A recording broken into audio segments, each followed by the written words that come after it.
I'm showing up as an investor for the last 30 years, consulting for as many years. I've been coaching businesses for the last 15 years, and I started a mentoring program about 5 years ago to be able to connect trusted advisors with leaders and be able to do business, refer business, or joint ventures. Rafting or skiing or any activity gets your body moving, and doing it as a team so that you can have interactions, find out who's got strengths or weaknesses, and how you collaborate and work together as a team physically.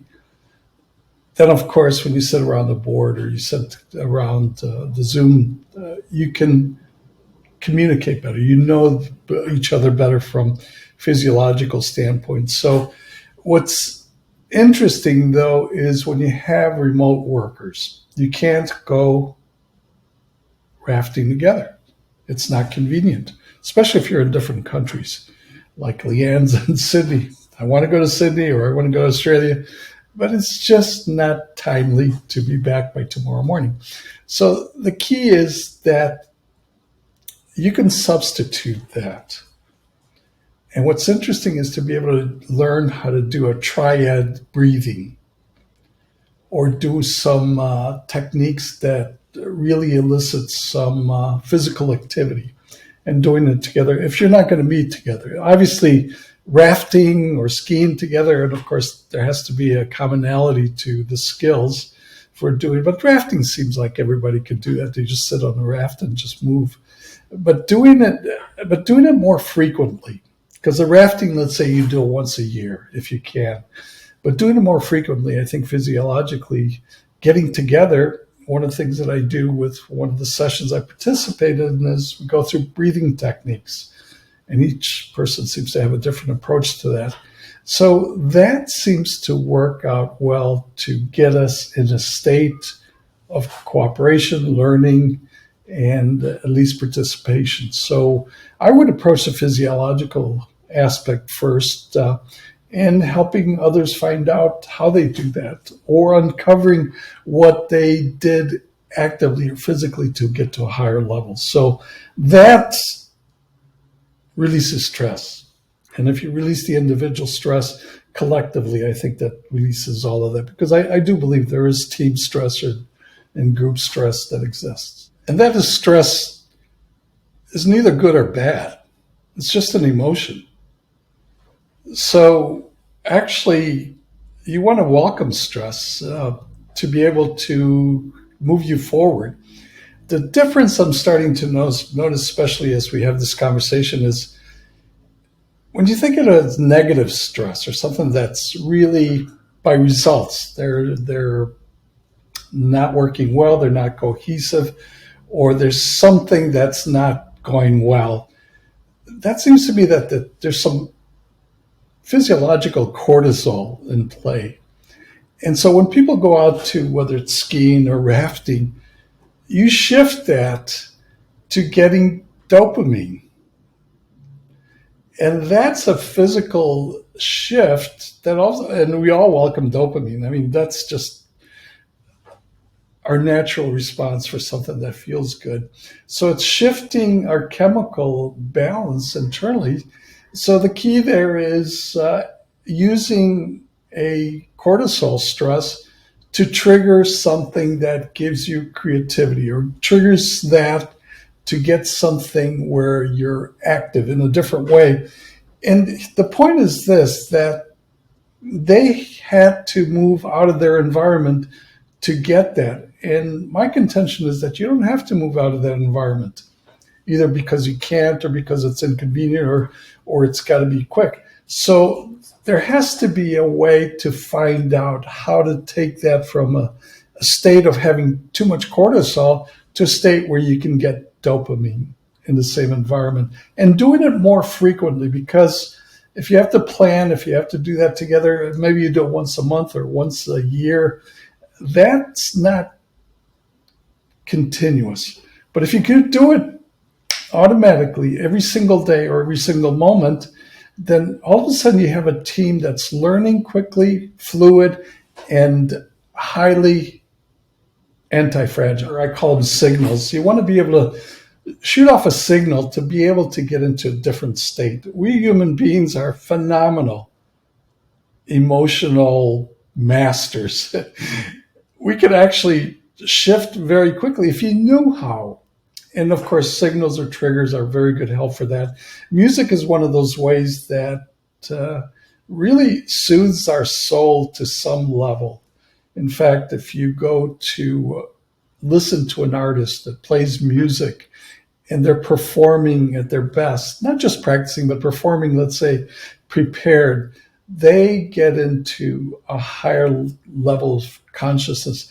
They have so much dopamine going on that I think we as participants, we get that. We just want to be part of it. We just want to absorb it, and our dopamine levels go up, our endorphins. And so I really look at that. How do you shift that emotionally and do it more often and do it at will? You can. You measure it by results. Are you getting the results that you set out to? And are you doing it purposefully, consistently, and also more aligned? That the more that you do it, the closer the team gets together, the stronger they get. That's anti-fragility. That's how you measure it. It's resilience as you go there, you bounce and you bounce back up. Anti-fragility is you get stronger the more you continue. Very, very huge difference. Looking at action adventure athletes, what they go through is what's called the cycle. And the cycle is where they have a struggle. They're struggling to learn. They're struggling to get together. And like Michelle, or the speaker was talking about, they're struggling before she got there. And she had to coordinate it. And at some point, put some areas in agreements in effect that they could go forward. And so they go to the next stage, which is a release, that they're able to now coordinate and have a purpose, communicate well. And then they get to a point that they really thrive. They really get well at some point. But it's the fourth stage that most businesses and even some athletes forget. And that is the recovery process. And that's exactly what happened in the skiing or the rafting. It's a recovery. You're recovering from a mental fatigue, and the body is more resilient. I think you stress the body so that you can just perform more quietly, effectively with the mind. And also you create emotions when you're communicating together or rafting or doing something physical. Emotions arise. So you have a physical and emotional aspect. It's a recovery. It must happen. If it doesn't happen, then the whole team, the whole organization starts to slow down or drop. An athlete is the same way. They, especially extreme athletes, from what I understand, from what I read, those that forget to recover, that finish the marathon, then they have to go after the next one right away, and they don't allow for enough recovery time, they do more poorly, from what I understand. You must build in that recovery. And so businesses do that. I think here in the US, we get 2 weeks vacation or we have the weekends to recover. And I think the weekend is plenty of time to recover. I mean, that's businesses that are not doing well or they're not performing well. They continuously work and get more stressed out without having that release. So thinking of that cycle and applying it to business is very important. I think she said the strength of the team is the member, and the strength of the member is the team.